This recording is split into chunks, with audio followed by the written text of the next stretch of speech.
अज्ञानतिमिरान्धस्य ज्ञानाञ्जनशलाकया चक्षुरुन्मिलितं येन तस्मै श्रीगुरवे नमः।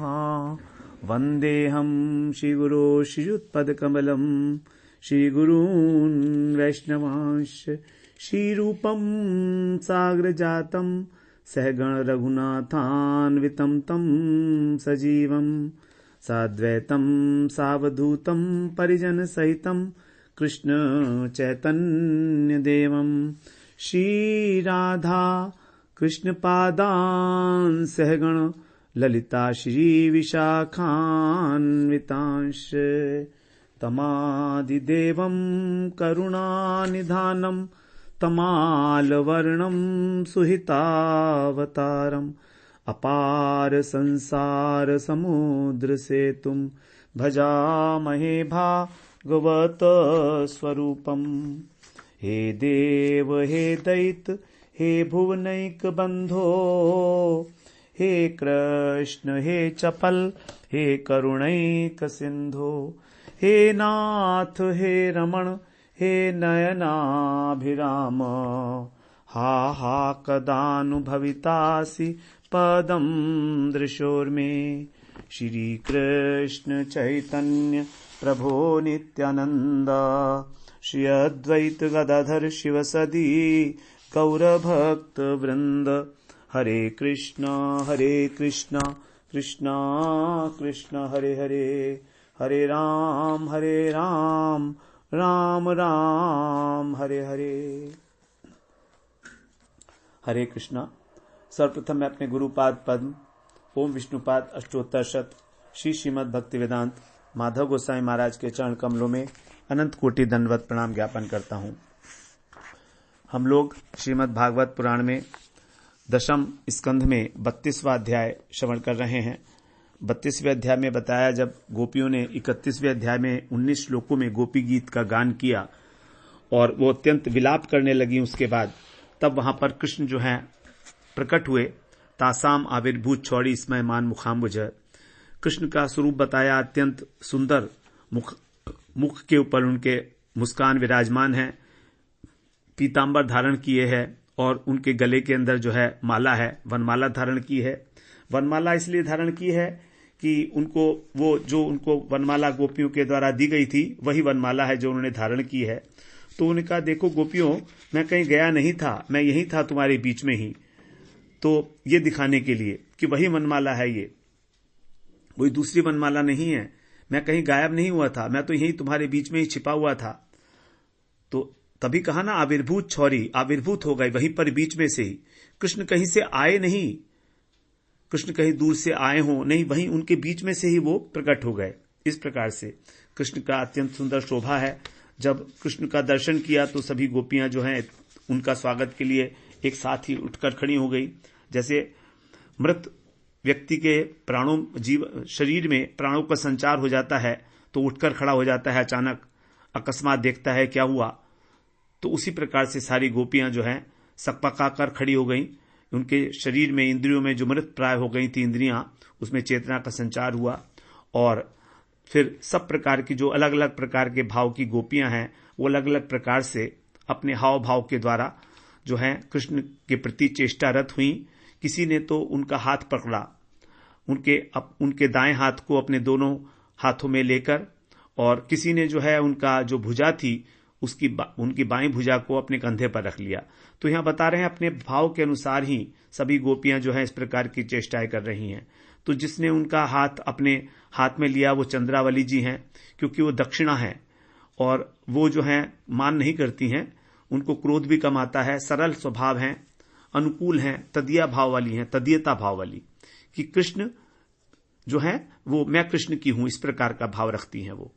दूसरी जो है बताई श्यामला जी हैं, वो जो है सुहृद हैं।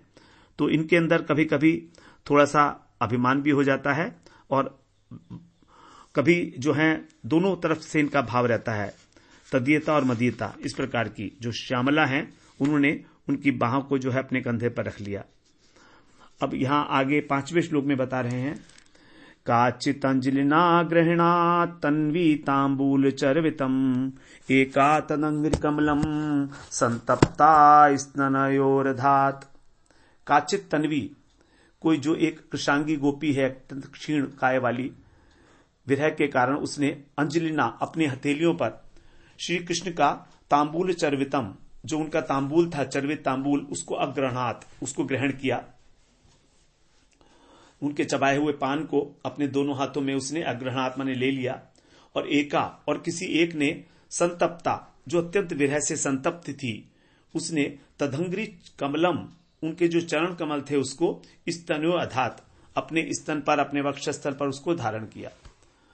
तो वहीं पर बैठ गई वो, इतनी संतप्त थी और उनके चरणों को अपने वक्षस्थल पर धारण करके बैठ गई। तो यहां पर बता रहे हैं कि अंजलि में कृष्ण के द्वारा जो तांबूल लिया गया, ये प्रायः दास्य, जो मैत्री वाली गोपियां हैं, दक्षिणा नायिका, वही हैं, क्योंकि ये कांत के अधीन होती हैं। इनका भाव तदीयता भाव है, धृत स्नेह है। तो पहले तो चंद्रावली जी के विषय में बताया गया था, अब ये भी क्योंकि जो हैं अत्यंत आदर बुद्धि रखती हैं कृष्ण के प्रति, तो ये शैव्या हैं, इनके विषय में बताया गया। और जो दूसरी, जिन्होंने भूमि पर बैठकर अपने दोनों हाथों से कृष्ण के दाहिने चरण को ग्रहण करके वक्षस्थल पर धारण किया, क्योंकि उस समय कृष्ण जो हैं, उनकी जो बाईं भुजा थी वो तो श्यामला के कंधे पर थी और वो बाएं चरण से भूमि का आश्रय लिए हुए खड़े हुए थे। तो अब जो इनका दाहिना चरण है कृष्ण का, वो उसको उन्होंने ग्रहण किया और उसको अपने वक्षस्थल पर रखा है। तो ये भी जो हैं तदीयता भाव संपन्न गोपी ही बताई गई हैं, धृत स्नेहवती गोपियां। इनको, इनके लिए कहा गया है कि ये पद्मा है, क्योंकि बैठे बैठे ही इन्होंने कृष्ण के दाहिने चरण को अपने वक्षस्थल पर धारण किया है। तो ये भी चंद्रावली की प्रिय सखी हैं। तो यहां पर 5वें श्लोक तक जो है 4 प्रकार की जो सखियां हैं उनका वर्णन किया। एक तो है चंद्रावली जी, श्यामला, शैव्या और जो है पद्मा। तो जो शैव्या और पद्मा और चंद्रावली हैं, तदीयता भाव वाली हैं, दक्षिणा नायिका हैं, हमेशा कांत के प्रति आदर बुद्धि होती है इनकी और कांत के अधीन रहती हैं। अब 6ठे श्लोक से फिर जो है दूसरे भाव वाली, जो मदीयता भाव वाली हैं, उनके विषय में वर्णन किया जा रहा है। कह रहे हैं, एका भ्रगुटिमा बध्य प्रेम संरंभ विव्वला घ्ननंती वक्षत कटाक्षेपई संदष्ट दशनच्छदा। एका अर्थात जो एक मुख्य गोपी है, यहां पर काचित नहीं कहा, यहां पर कहा एका। ये विशेष बात है, क्योंकि ये कोई विशेष गोपी है, इसलिए इनके लिए कहा गया कोई एक गोपी, मुख्य गोपी, अन्यथा काचित कह सकते थे। तो यहां पर जो है एका, कोई एक गोपी ने प्रेम संरंभ विव्वला, प्रेम संरंभ माने प्रणय कोप के, विव्वला माने वशीभूत होकर, प्रणय कोप से वशीभूत होकर, आवेश होकर, भ्रुकुटिम, अपनी जो धनुष के समान टेढ़ी उनकी भ्रुकुटी है, उसको आबद्ध माने चढ़ाकर अथवा टेढ़ी करके, संदष्ट दशनच्छदा, अपने संदष्ट माने होठ, तो अपने दांतों से और होठों को दशनच्छदा दबाकर, तो दांतों से वो अपने अधर को और होठों को काट रही हैं, इस प्रकार से दबाते हुए, कटाक्षेपई, अपनी कटाक्षों के द्वारा, घ्नती इव, घ्नती इव माने कटाक्ष के द्वारा बींधती हुई, उनका ताड़न करती हुई, एकशत उनकी ओर देखने लगी। तो कोई गोपी प्रणय कोप के आवेश में उसने अपनी भौएं चढ़ाई और दांतों से होठों को दबा के फिर कटाक्ष रूपी बाणों से जो है बींध रही है कृष्ण की ओर देखते हुए। तो कटाक्ष भौएं, दोनों भौएं उनकी टेढ़ी हो गई हैं धनुष के बाण की तरह से, और प्रणय कोप के आवेश में विवल हो गई हैं, इस प्रकार जो है दृष्टिपात कर रही हैं उनके ऊपर, मानो उनकी ताड़ना कर रही हूं। तो उनका भाव इस प्रकार का है कि हे कपटी शिरोमणि, आपने हमारे ऊपर प्रेम रूपी हलाहल विष का प्रयोग किया है और सफल भी हो गए हो, अर्थात हमारे जो प्राण थे वो शरीर से निकल ही चुके थे लगभग। अब निकले हुए प्राणों को फिर दोबारा से जलाने के लिए क्यों ले आए अपने पास में, मैं तुम्हें जानती हूं अच्छी प्रकार से। इस प्रकार का भाव वो प्रकाशित कर रही हैं कृष्ण की ओर जो है कटाक्ष करती हुई। अभिमान के कारण उनकी जो श्वेत दंत पंक्ति है वो भी अधर और ओष्ठ का दंशन करते समय थोड़ा सा वो भी दिखाई दे रही है। तो इस प्रकार ये जो गोपी हैं ये है मदीयता भाव संपन्न, मधु स्नेह संपन्न। क्योंकि इसके पहले जो है जो दक्षिणा नायिका हैं चंद्रावली और उनके जो यूथ की शैव्या और पद्मा है उनके विषय में कह आए हैं, और जो इन दोनों के बीच की हैं मदीयता तदीयता के बीच की हैं तटस्था वो श्यामला, उनके विषय में बता दिया। यहां पर अब जो है वामा गोपी जो है मदीयता भाव वाली जो मधु स्नेह विशिष्ट हैं और गोपियों में प्रमुख होने के कारण इनको कहा गया एका, तो यह है श्री राधा रानी। तो इस प्रकार से यही जो है मदीयता अभिमान वाली हैं और इनको अपने हृदय में ये दृढ़ विश्वास है कि कृष्ण मेरे हैं, मैं कृष्ण के निकट क्यों जाऊं, अपितु वही मेरे निकट आएंगे। चंद्रावली इत्यादि जो गोपियां थी वो तो जो है कृष्ण के पास खुद जाकर उनका हाथ उन्होंने ग्रहण किया, लेकिन ये उनके पास नहीं गई। ये अत्यंत रोषपूर्वक कटाक्ष के द्वारा ही मानो कृष्ण की निंदा कर रही हैं। इस प्रकार का भाव है इसमें। अब आगे 7वें श्लोक में कह रहे हैं, अपरा निमिषदृग्भ्याम जुषाणा तन्मुखाम्बुजम आपीतमपि नात्रप्यत संतस्तच्चरणम यथा। अपरा, यहां पर भी अपरा मतलब कोई एक अन्य गोपी, अनिमिषद माने बिना पलक गिराए निर्निमेष दृष्टि से भगवान के मुख कमल को जुषाणा माने प्रीति पूर्वक उसका सेवन करती हुई। जुष धातु के 2 अर्थ हैं, प्रेम पूर्वक और सेवन करना। तो यहां पर दोनों ही अर्थ को ग्रहण किया जा सकता है, लेकिन यहां हम सेवन करना कहेंगे कि देखती हुई, जैसे उनकी अपने नेत्रों से उनकी रूप माधुरी का पान कर रही हो, इस प्रकार से। आपीतम अपी उनके प्रीति पूर्वक उनके मुख कमल का माधुर्य का आस्वादन करके भी न अतृप्यत, तृप्त नहीं हुई। तो बड़े प्रेम पूर्वक उनकी जो है माधुरी का सेवन कर रही है, रूप माधुरी का, लेकिन फिर भी पीती तो है मगर तृप्ति नहीं हो रही है। तृप्ति क्यों होगी? जैसे प्रेम का स्वभाव है तृप्ति का ना होना। तो जो वास्तविक रसिक होता है वो कभी तृप्त नहीं होता, और जो तृप्त हो गया वो रसिक नहीं है, वो तो रसाभास है। तो इसलिए जिसकी प्यास बुझ गई रस को पान करते करते उसको रसिक नहीं कहा जाता। प्रेम मार्ग में प्यासा रहना ही तृप्ति है। तो जो प्यासा है वही मानो उसने ही रस का पान किया है, और जो तृप्त हो गया उसने तो रस का पान किया ही नहीं। तो इस प्रकार से यहां पर जो अतृप्ति है वो भी तृप्ति है। पिबत भागवतम रसमालय मुहुरहो रसिका भूवि भाविका, जैसे बताया गया भागवत का जो रस है ये, इसमें क्या फल है? ये इसमें ना तो छिलका है ना गुठली है, और इसको अगर पिया तो फिर मुंह रहो, निरंतर इसका पान करने की जो है इच्छा होती है। मुंह रहो रसिका भूवि भाविका। तो यहां पर भागवत को भी रस कहा गया है, इसको पीना है, फल नहीं कहा है, क्योंकि फल होता तो भक्षण होता, लेकिन यहां कहा पिबत भागवतम रसमालयम। तो फल के आकार मात्र का है, केवल आकृति मात्र है फल की, और इसको कब तक कहें पिए? मुंह रहो, निरंतर जितनी क्षमता है। आलयम का मतलब जितनी भी क्षमता है तुम्हारी, मृत्यु पर्यंत, मुक्ति पर्यंत, जब तक लय ना हो जाए। लय का मतलब मुक्ति।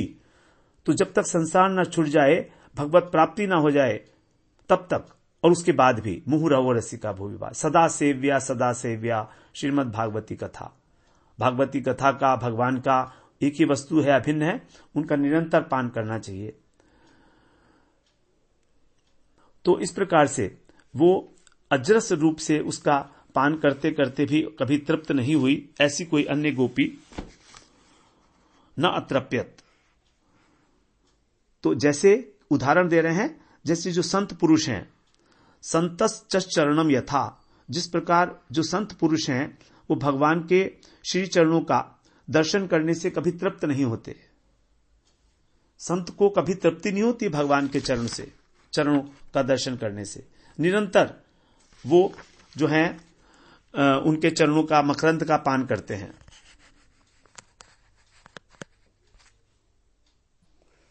तो यहां पर जो है ये गोपी, इन्होंने देख लिया कि जो हमारी स्वामिनी है, राधा रानी है, उनकी जब उनका जो कटाक्ष है उसके कारण जो कृष्ण है उनके मुख के ऊपर अनेक प्रकार के भाव जो हैं उदय हो रहे हैं। संकोच भी है, लज्जा भी है, दीनता भी है। तो इस प्रकार से कृष्ण का जो मुखमंडल है उसके माधुर्य अनेक प्रकार से वर्धन हो रहा है और उस मुख कमल का आस्वादन करने में इनकी तृष्णा और अधिक बढ़ती जा रही है। जैसे जैसे कृष्ण का माधुर्य बढ़ रहा है, राधा रानी के कटाक्ष का अनुभव करके, वैसे वैसे ही इस गोपी की जो है अतृप्ति हो रही है उनके मुखमंडल का दर्शन करके।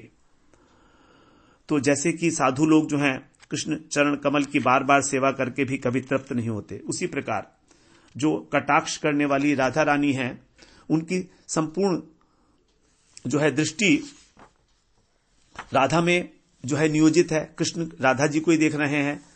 अब जब कृष्ण राधा जी की ओर देख रहे हैं, किसी और गोपी को नहीं देख रहे हैं, तो इस गोपी को ये समझ में आ गया कि कृष्ण इस समय मुझे नहीं देख रहे हैं। ऐसा समझ के फिर इस गोपी के अंदर किसी प्रकार लज्जा भी का उन्मेष भी नहीं हुआ। इसलिए वो अपनी पलकों को बिना गिराए और संपूर्ण नेत्रों से स्वच्छंद रूप से कृष्ण के मुखमंडल का, मुख कमल का दर्शन करने लगी। तो यहां पर जो है ये जो सौभाग्यवती गोपी है, कृष्णाओं में मुख्या है, राधा रानी की सखी हैं, ये हैं राधा की जो है सखी ललिता, परम प्रेष्ठ सखी। तो राधा जी से अभिन्न है और ललिता जी श्री कृष्ण हमारे प्रेम के अधीन है, इस प्रकार का इनका भाव है। राधा जी के समान ही मदीयता भाव संपन्न है और ये कृष्ण के समीप नहीं गई बल्कि दूर से ही अपलक दृष्टि से उनके मधु का पान कर रही हैं। तो जैसे कि जो भक्त होते हैं वो भगवान की सेवा को छोड़कर और अनेक प्रकार की उनको मुक्ति दी जाए तो भी ग्रहण नहीं करते। कपिल भगवान ने कहा, सालोक्य सृष्टि सामीप्य सारूप्यैकत्वमप्युच्युत दीयमानम न गृह्णन्ति बिना मत सेवनम जना। जिस प्रकार मेरे भक्त 4 प्रकार की जो मुक्ति है, 5 प्रकार की, सायुज्य, सालोक्य, सामीप्य, सारूप्य और सायुज्य, सब इनको दान करने पर भी तुच्छ मानकर ग्रहण नहीं करते, उसी प्रकार से कभी तृप्त नहीं होते मेरी सेवा करके, मेरे चरणों की सेवा करके। तो ये जो राधा रानी से अभिन्न गोपी हैं, ये इनको कहा जाता है प्रखरा हैं, लेकिन ये कर्कश प्रखरा नहीं है, ये माधुर्य प्रखरा हैं, क्योंकि भगवान के मुख सौंदर्य को निहार रही हैं बड़ी अतृप्त नेत्रों के द्वारा। इसलिए अब आगे 8वें श्लोक में कह रहे हैं, काचिन्नेत्र रंध्रेण हृदि कृत्य निमील्य च पुलकांगी उपगुह्यास्ते योगिवानंद संप्लुता। तो पहले बताया चंद्रावली जी के विषय में, उसके बाद फिर शैव्या के विषय में बताया, फिर श्यामला का वर्णन हुआ, उसके बाद पद्मा का, और उसके बाद राधा रानी का, और अब ये ललिता का। इस प्रकार से अब ये 8वें श्लोक में कह रहे हैं, काचित नेत्र रंध्रेण है, कोई एक गोपी नेत्र रंध्रेण अपने नयनों से तम माने उन कृष्ण को हृदय कृत्य अपने हृदय में स्थापित करके उपगुह्य उनके आलिंगन से पुलकांगी रोमांचित होती हुई निमील्य उसने अपने दोनों नेत्र बंद कर लिए योगी इव योगी की भांति और आनंद संप्लुता आस्ते आनंद में निमग्न हो गई। उसका रोम रोम खिल गया। उसने अपने मन ही मन कृष्ण को हृदय में ले जाकर उनका आलिंगन किया, क्योंकि उसको ऐसा लगता है कि ये कृष्ण बड़े भाग्य से मिले हैं, बड़े चंचल हैं, हो सकता है कभी दोबारा चले जाए, इसलिए मैं इनको अपने नेत्रों के द्वारा अपने हृदय में स्थापित कर लेती हूं। और इस प्रकार से हृदय में स्थापित करके उनका आलिंगन करके वो आनंद में निमग्न हो गई और नेत्रों के द्वार से कहीं पुनः बाहर ना निकल जाएं, इसलिए उसने अपने नेत्र भी बंद कर लिए। और पुलिकतांगी, पुलक, उसके शरीर के अंदर जो है पुलक उत्पन्न हो गई, क्योंकि अब किसी प्रकार का कोई विघ्न नहीं है। तो उपगाई है, अर्थात अंतःकरण में वो कृष्ण का मानो आलिंगन कर रही है। इस प्रकार का भाव उसने प्रकाशित किया और दीर्घ काल तक वो जो है अपने नेत्रों को बंद करके रही। इसके बाद जो है कारण क्या था दीर्घ काल तक, क्योंकि बहुत दीर्घ समय का विरह था और यहां पर अब कृष्ण के दर्शन हुए हैं, तो इस तृष्णा के कारण उसने अपने सब धैर्य को खो दिया था। और यहां पर हृदय में किसी और के द्वारा देखा भी नहीं जाएगा, इसलिए लज्जा की भी कोई आवश्यकता नहीं है। तो ये जो है ये वाली गोपी ये भी कृष्ण के पास नहीं आई, क्योंकि ये भी वामा है। तो छठे श्लोक में जो बताया, छठे, सातवें, आठवें में, आठवां है श्लोक, तो इसमें भी ये वामा गोपी हैं। तो पहले राधा जी के विषय में आया, फिर ललिता का, और ये जो है ये भी वामा है, इसलिए कृष्ण के समीप नहीं गई। कृष्ण स्वयं आकर हमसे मिले, हम उनके पास उनके जाकर नहीं मिलेंगी। इस प्रकार जो इनका भाव है मदीयता भाव, तो ये मदीयता भाव वाली गोपियां हैं और इसलिए इनको बताया जाता है ये जो है विशाखा हैं। ललिता जी के भाव के अनुसार ही इनका एक प्रकार से भाव है। और ये भी जैसे योगी ध्यान में जाकर भगवान से एकाग्रता प्राप्त कर लेते हैं, उसी प्रकार इन्हीं के विषय में विष्णु पुराण में बताया गया है। काचिदालोके गोविंदम निमीलित विलोचना तस्यैव रूपम ध्यायन्ति योगारूढ़ैव सा विभवौ। एक गोपी कृष्ण के मधुर रूप का जो है दर्शन करते करते निमीलित अपने विलोचना, अपने नेत्रों को बंद करके और अनिर्वचनीय रूप के ध्यान में योगारूढ़ हो गई। योगारूढ़ हो गई। तो ये जो ब्रज गोपी हैं, राधा रानी की प्रिय सखी हैं विशाखा। और यहां पर जो है निमील्य चौ के कारण जो चौ शब्द है चकार, उससे बता रहे हैं कि केवल उन्होंने जो है उनको अपने हृदय के अंदर ले जाकर और उनका जो है आलिंगन ही नहीं किया, अपितु भावमुग्ध चित्त से वो उनकी गुणावली का भी गान कर रही हैं। चौ माने और, तो इस प्रकार से तो गुणावली का गान भी उनके द्वारा किया जा रहा है। तो ये भी प्रखरा हैं, लेकिन सरला प्रखला हैं। तो ये ललिता जी, ये राधा जी की यूथ की हैं विशाखा जी। तो इस प्रकार यहां पर चौथे श्लोक से लेकर और 8वें श्लोक तक 7 सखियों के विषय में बताया गया। ये हैं क्रम से चंद्रावली, श्यामला, शैव्या, पद्मा, 4 तो ये हो गई। फिर श्री राधा, ललिता और विशाखा, ये 7 जो हैं यहां पर बताई गई। लेकिन सुखदेव जी ने जो है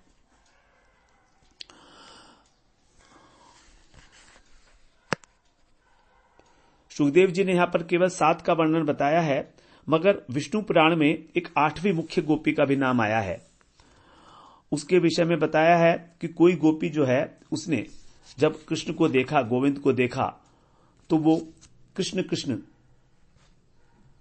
करती हुई जो है वहां पर आई। तो कहते हैं काचिदायांतमालोक्य गोविंदमति हर्षिता कृष्ण कृष्णेति कृष्णेति प्राहनान्य दयत। विष्णु पुराण में कहते हैं कि कोई गोपी जब कृष्ण को आते हुए देखा उसने, तो अत्यंत आनंद के साथ केवल कृष्ण कृष्ण नाम उच्चारण करने लगी और इस नाम के अतिरिक्त जो हर कुछ नहीं बोली। तो इसको कहा गया है भद्रा। तो इस प्रकार से बहुत सारी अनंत गोपियां हैं, उनमें से केवल 8 गोपियों का ही नाम जो है वो दृष्टव्य है यहां पर 8 गोपियों में। और इन सब 8 के अंदर जो राधा रानी हैं वो ही सबसे मुख्य हैं, इसीलिए उनके लिए एका शब्द का प्रयोग किया गया। तो कृष्ण नाम के अतिरिक्त जो है उस गोपी ने कुछ भी उच्चारण नहीं किया। तो ये गोपी जो हैं पराशर ऋषि के द्वारा इनका वर्णन किया गया है और राधा जी की 8वीं सखी भद्रा हैं, क्योंकि विष्णु पुराण के अंदर इससे पहले 7 सखियों के व्यवहार का भी बिल्कुल ऐसे वर्णन किया है जैसे यहां पर है, और वहां पर 8वां का वर्णन है। तो सुखदेव जी महाराज ने यहां पर इनका वर्णन नहीं किया, लेकिन इन्हें भी हमें मानना पड़ेगा कि 8वीं हैं। तो इनमें से श्री राधा, ललिता, विशाखा ये तो मदीयता भाव वाली हो गई, इसलिए ये दूर खड़ी हुई हैं और राधा जी तो भौएं तान कर खड़ी हैं, इनमें वाम्यता श्रेष्ठ है, इसलिए राधा जी इन सब में ही सर्वश्रेष्ठ है। इसके अतिरिक्त जो चंद्रावली हैं उनके यूथ में 3 हो गई, चंद्रावली, शैव्या और पद्मा, ये 3 हो गई। 6 एक हो गई श्यामला, ये तटस्था है, और भद्रा जो है वो सुहृद है। इस प्रकार से 8 गोपियां जो हैं यहां पर बताई गई हैं टोटल मिलाकर। अब आगे 9वें श्लोक में कह रहे हैं, सर्वास्ता केशवालोक परमोत्सव निर्वृता जहुर्विरजम तापम प्राज्ञम प्राप्य था जनः।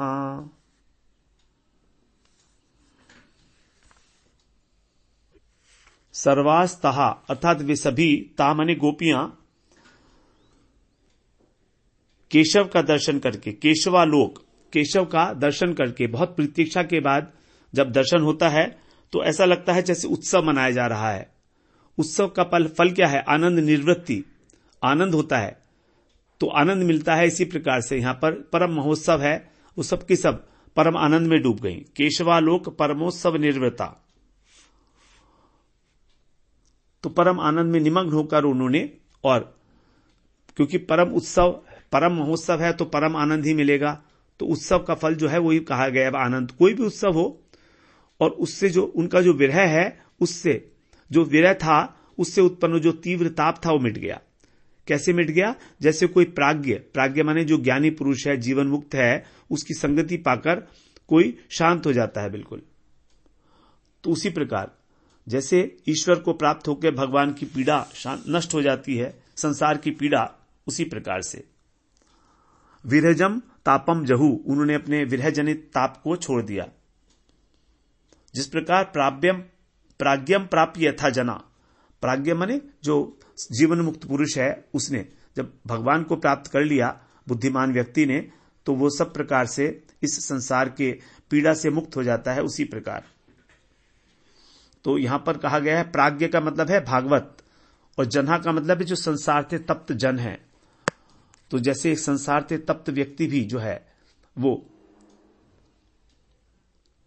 तो यहां पर बता रहे हैं कि जो संताप है संसार का, उससे जो संतप्त व्यक्ति है, जिस प्रकार भागवतों के आगमन से जब संतों का संग करता है तो परम आनंदित होता है, उसी प्रकार से गोपियां जो हैं कृष्ण के दर्शन से भी परम आनंद को उन्होंने प्राप्त किया।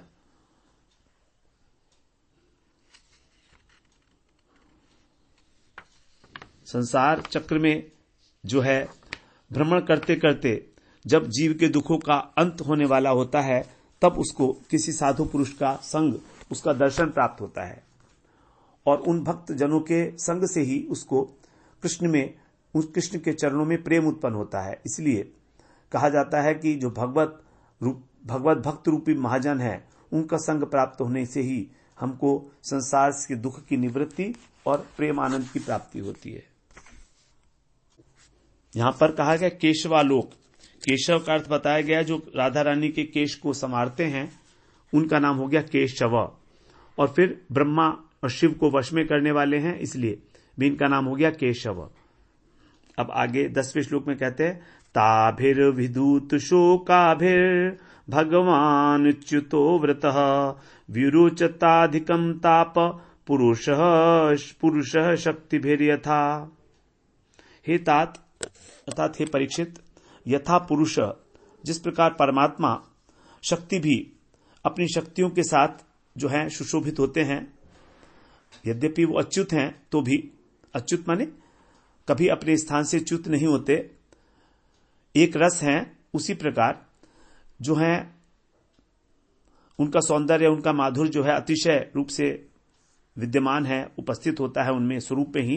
तथापि जो विरह से मुक्त हुई गोपियां हैं, उनके बीच में उनकी शोभा और बढ़ गई।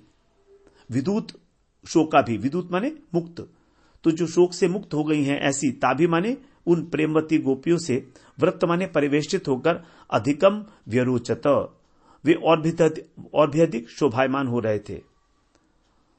तो ऐसी गोपियां जो बिल्कुल विरह नहीं रहा था उनके अंदर, अब विरह क्योंकि शांत हो गया था, तो उनके द्वारा घिरे हुए कृष्ण की जो शोभा है वो और भी अधिक हो रही थी, यद्यपि वो अच्युत हैं, यद्यपि उनकी शोभा जो है अपने आप स्वयं सिद्ध है, लेकिन तो भी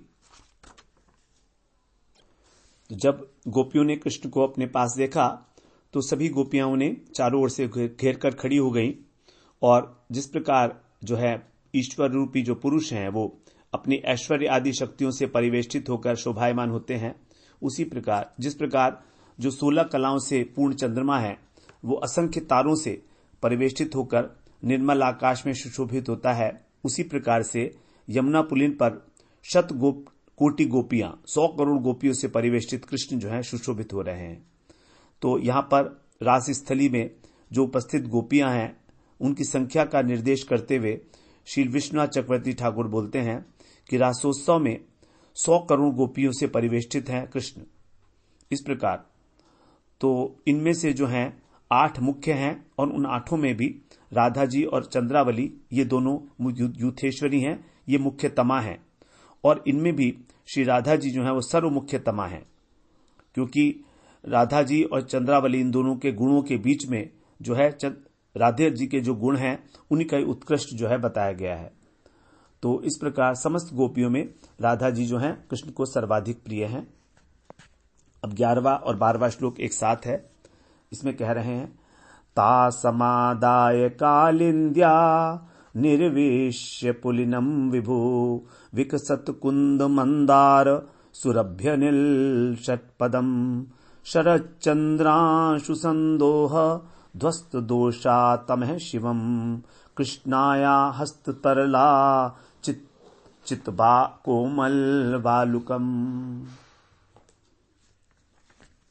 11 और 12 ये दोनों श्लोक हैं। इसमें कह रहे हैं अब कि विभु अर्थात जो विभु हैं सर्वशक्तिमान भगवान श्री कृष्ण हैं, वे ताह माने उन समस्त गोपियों को समादाय साथ लेकर शिवम, शिवम का मतलब है अत्यंत सुखमय और शीतल, जो कालिंदिया पुलिनम, कालिंदी का जो पुलिन है, यमुना का जो तीर है, वहां पर निर्विश्य माने आविराजे। तो इस प्रकार और विकसित कुंद मंदार, जहां पर जो कुंद के और मंदार के जो पुष्प हैं वो खिले हुए थे, अनिल षटपदम और सुगंधित वायु जो है वो चल रही थी, और उससे प्रेरित होके जो भौरे हैं वो गूंज रहे थे, वहां पर भौरे गुंजार कर रहे थे। शरद चंद्रांशु संदोह है, शरद चंद्रांशु मतलब जो शारदीय चंद्रमा है, शरद ऋतु का चंद्रमा, उसकी उज्जवल किरणों के प्रकाश से संदोह ध्वस्त, संदोह माने प्रकाश किरणों का, उससे ध्वस्त दोषातमः जो अंधकार है वो दूर हो जाने के कारण, ध्वस्त माने दूर हो जाने के कारण, अंधकार दूर हो जाने के कारण शिवम जो परिवेश था वहां का वो अत्यंत मंगलमय हो चुका था, ऐसा अत्यंत सुखमय हो गया था। वहां पर कृष्णाया, कृष्णाया यहां पर है, कृष्णा कहते हैं यमुना जी को, कृष्णाया नाम है यमुना जी का। तो कृष्णाया माने यमुना जी के हस्त तरला, जो उनके तरल रूप तरंग रूपी हाथ हैं, यमुना जी में जो तरंग उठती हैं उनको कहा गया है वो उनके हाथ हैं। ऐसे तरंग रूपी हाथों ने उनके क्या किया था, चित कोमल बालुकम, जो पुलिन के ऊपर बालू थी उसको उन्होंने समतल कर दिया था, कोमल बालू को, तो अत्यंत कोमल बालू को समतल कर दिया था, अर्थात बिछा रखा था विस्तृत रूप से। तो यमुना जी ने अपनी तरंगों के द्वारा पूरा का पूरा जो यमुना पुलिन था वो समतल किया हुआ था और उस पर कोमल बालू बिछी हुई थी। यमुना जी ने इस प्रकार से जो है, जब कृष्ण उन गोपियों को लेकर आए हैं वहां पर, तब सारा का सारा जो वातावरण था वो तैयार हो गया अब रास के लिए ही। और जब चंद्रमा की चांदनी छिटक रही है तो रात्रि का अंधकार तो कहीं पता ही नहीं लग रहा था, सर्वत्र आनंद का ही साम्राज्य हो गया था। और यमुना का पुलिन तो लग रहा था मानो यमुना जी ने अपनी लहर रूपी हाथों से भगवान की लीला के लिए एक बड़ा कोमल बालू का एक रंगमंच बना दिया हो। तो इसलिए वो स्थान जो है अत्यंत सुखकर हो चुका था, वहां पर कोमल शीतल और स्निग्ध बालू का जो है बिछी हुई थी, जो कि सब प्रकार से रास क्रीड़ा के लिए उपयुक्त था। इस प्रकार अब आगे कहते हैं 13वें श्लोक में, तद्दर्शनालाद विधूत हृत जो मनोरथान्तं श्रुतयो यथा ययु स्वरुत्तरीयै कुचकुंकुमांकितये रचिक्लप्तासन आत्म बंधवे। 13वें श्लोक में यहां पर कह रहे हैं, तद दर्शनालाद, उन भगवान श्री कृष्ण के दर्शन जनित आनंद से विद्रुत हृत, जो जिनका हृदय जो है उसकी पीड़ा शांत हो गई थी, उनके हृदय में अब किसी प्रकार का कोई पीड़ा नहीं थी, ऐसी वो गोपियां मनोरथांतम जयु, मनोरथांतम अर्थात उनका जो मनोरथ था वो पूर्ण हो गया। कृष्ण के जो दर्शन से उत्पन्न उनकी समस्त, उनका जो है विरह भी शांत हो गया और उनका इच्छाएं भी उनकी पूरी हो गई। इस प्रकार से ययु माने हो गई, बिल्कुल पूर्ण काम हो गई वो। यथा माने जैसे कि श्रुतयः, जो श्रुतियां हैं ज्ञान कांड की, जो वेदों की श्रुतियां हैं, वो आत्मबंधवे, अपने बंधु के लिए उन्होंने फिर क्या किया,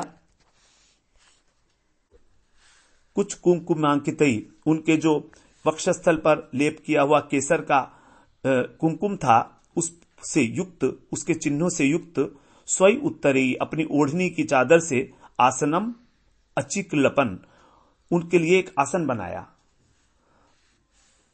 तो कृष्ण के लिए वहां पर उन्होंने एक आसन बिछा दिया अपनी ओढ़नी के द्वारा। इतना रस का उल्लास हुआ उनके हृदय में कृष्ण के दर्शन से कि उनकी सारी आधि व्याधि सब जो है मिट गई। और जैसे श्रुतियां कर्मकांड का वर्णन करके भी तृप्त नहीं होती हैं, श्रुतियों के अंदर अधिकतर 80% कर्मकांड है, तो भी वो तृप्त नहीं होती। तृप्त कैसे होंगी? भगवान का साक्षात्कार करके। तो जब भगवान का साक्षात करके जैसे श्रुतियां तृप्त हो जाती हैं, पूर्ण काम हो जाती हैं, उसी प्रकार गोपियां भी कृष्ण का दर्शन करके और उनका मनोरथ पूर्ण हो गया। और उन्होंने अपने आत्मबंधु भगवान के लिए वहां पर यमुना पुलिन के ऊपर ही अपनी ओढ़नी का एक आसन बना दिया। उनके बैठने के लिए वहां पर बृहत वामन पुराण में वर्णन आता है कि पूर्व कल्प में जो ब्रह्मलोक में रहने वाली श्रुतियां थी, उनके अधिष्ठात्र देवताओं ने जब कृष्ण का दर्शन किया तो उनके अंदर भी हृदय में इच्छा जागृत हुई ब्रज गोपियों की भांति कृष्ण की सेवा प्राप्त करने की। तब उन्होंने जो है तीव्र तपस्या की और फिर नित्य सिद्धा गोपियों के अनुगत्य में उन्होंने गोपी देह से जन्म लेकर कृष्ण की सेवा का अधिकार प्राप्त किया था। तो इसलिए कह रहे हैं यहां पर कि श्रुति के जो अधिष्ठात्र देवता हैं, उन्होंने भी गोपियों का ही अनुगत्य किया था और तभी उनको अधिकार मिला था कृष्ण की सेवा में, अर्थात कृष्ण के साथ लीला करने में उसका जो अधिकार मिला है वो उनको तपस्या के द्वारा ही मिला है। तो इस प्रकार से यहां पर जीव गोस्वामी बात बताते हैं वृहत क्रम संदर्भ में कि जब गोपियों ने अपना उत्तरीय वस्त्र कृष्ण को आसन के रूप में प्रदान कर दिया तो क्या उनके पास उत्तरीय वस्त्र नहीं रहा? ऐसा नहीं समझना, क्योंकि कहते हैं योग माया जो है उन्होंने तत्क्षण उनके उत्तरीय वस्त्र की उन्होंने व्यवस्था कर दी, क्योंकि भगवान जो है उनकी जो अघटन घटन पटी सी शक्ति है योग माया, वे उस लीला के अनुकूल जितनी भी सामग्रियां हैं उस सब की तुरंत जो है वो उसकी प्रबंध कर देती है, उसकी व्यवस्था कर देती है कि किसी प्रकार भी कोई परेशानी नहीं होनी चाहिए, लीला के अंदर कोई व्यवधान नहीं बढ़ना चाहिए। इस प्रकार से तो आज हम यहीं पर विश्राम लेते हैं 13वें श्लोक तक। अगले सत्र में फिर हम 14वें श्लोक से आरंभ करेंगे। वांछा कल्पतरुभ्यश्च कृपा सिंधुभ्येव च पतितानां पावनेभ्यो वैष्णवेभ्यो नमो नमः।